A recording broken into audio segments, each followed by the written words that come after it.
उनका दौरा होने वाला है, लेकिन उससे पहले ये कयास लगाए जा रहे हैं कि जो बिहार में सीटों का बंटवारा है वो अब तक हुआ नहीं है और हो सकता है जल्दी हो, लेकिन ये देरी क्यों? देखिए, सर्वप्रथम तो विदेश दौरे पर जा रहे हैं, उनको शुभकामनाएं, बहुत ढेर सारी शुभकामनाएं। जहां तक रही सीट बंटवारे की बात, ये उनका आंतरिक मामला है। उनको विरुद्धों का सामंजस्य बिठाना पड़ेगा, जिसको कहते हैं अलायंस ऑफ कॉन्ट्राडिक्शंस। फिर भी मैं वहाँ भी उनको बहुत सारी शुभकामनाएं देता हूँ कि जल्द मुकम्मल कर लें जो भी उनकी ख्वाहिश है। जिस पर बीजेपी से बात नहीं बन रही वो सब उनके पक्ष में हो, ये हमारी शुभकामना। सीट बंटवारा ना होना एक प्रेशर है। देखिए, ये उनका अंदरूनी मामला है, इस पर मैं टिप्पणी करूं बिहार का ये मामला है सर। नहीं नहीं, बिहार का नहीं है, उनकी पार्टी का मामला है ना, तो उस पर मैं टिप्पणी करूं उचित नहीं है। बस मैं इतना कहता हूं कि उनकी जो भी ख्वाहिश है बीजेपी से, वो उनकी सारी ख्वाहिशें पूरी हो जाएं, इसकी शुभकामना देता हूं। तो आप लोगों की तैयारी कैसी है? बिल्कुल बुलंद है। आपने गांधी मैदान की रैली देखी, विजुअल्स तो देखा होगा। शायद अभी रिसेंट मेमोरी में किसी को भी इतनी बड़ी रैली का अंदाजा नहीं था। इसको क्या कहते हैं? ये तैयारी नहीं तो क्या है? सर, प्रधानमंत्री आज बंगाल में है। संदेश खाली और अलग के मामलों को लेकर राजनीति तूल पकड़ता जा रहा है। जो मुख्य आरोपी हैं उनको सीबीआई को सौंपने की बात थी, लेकिन स्टेट गवर्नमेंट उसके खिलाफ कोर्ट में चली गई। आपको लगता है कि ये राजनीति देखिए, ये तो 10 बरस से देख रहा हूँ कि बीजेपी अपने शासित राज्य में चुप्पी लगा जाती है। बलात्कार का मामला हो, बलात्कारियों को छोड़ने का मामला हो, उनको माल्यार्पण का मामला हो, वो परिवार का हिस्सा बन जाते हैं। ट्विटर पे लिखने लगते हैं, मैं उनका परिवार। बहुत अच्छा गया, आप गए वहाँ, संदेश खाली गया।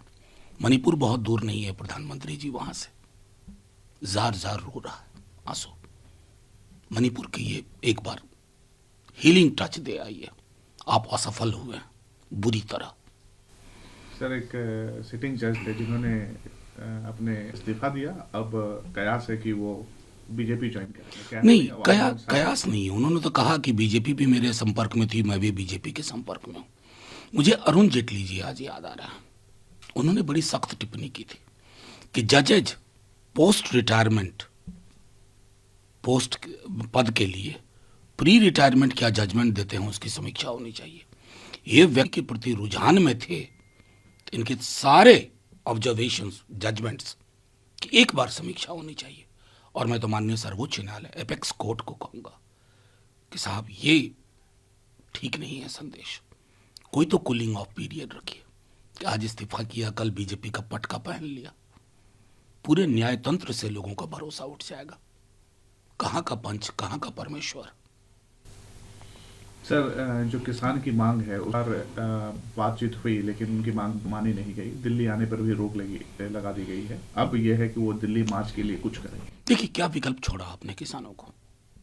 ये जो आपके 5 करोड़ी पूंजीपति हैं, उनकी जब कोई माफ़ी करनी होती है, उनको कोई रिबेट देना होता है, उनके लिए कोई कंफर्टेबल जोन बनाना होता है, तो चंद मिनट भी नहीं सोचते, उनके हक में फैसला देते हैं। तो ये पूंजी और श्रम के बीच की खाई को आप और बढ़ा रहे हैं। किसान आपसे चांद का टुकड़ा नहीं मांग रहे। जिस व्यक्ति को आपने भारत रत्न दिया, स्वामीनाथन जी, उन्हीं के रिकमेंडेशन की वो मांग कर रहे हैं। तो ये दोहरा चरित्र क्यों? एक तरफ तो मैं भारत रत्न दूंगा क्योंकि मैसेजिंग करनी है, दूसरी तरफ आपको नहीं सुनूंगा।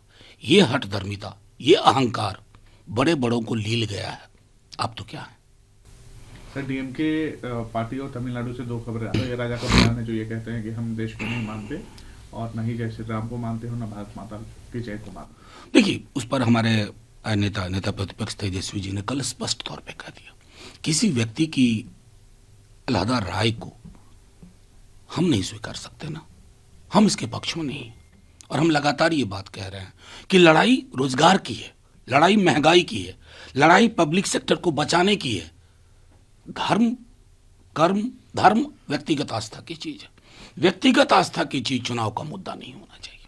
वहाँ के लॉ मिनिस्टर ये कहते हैं कि स्मगलिंग का जो स्वर्ग है वो गुजरात है। सबसे ज्यादा नारकोटिक्स और ड्रग्स का वहाँ देखिए, गुजरात के बारे में तो वो क्या कहते हैं, आप खुद ही सरकार का आंकड़ा देख लीजिए, आप खुद ही पकड़ धकड़ देख लीजिए।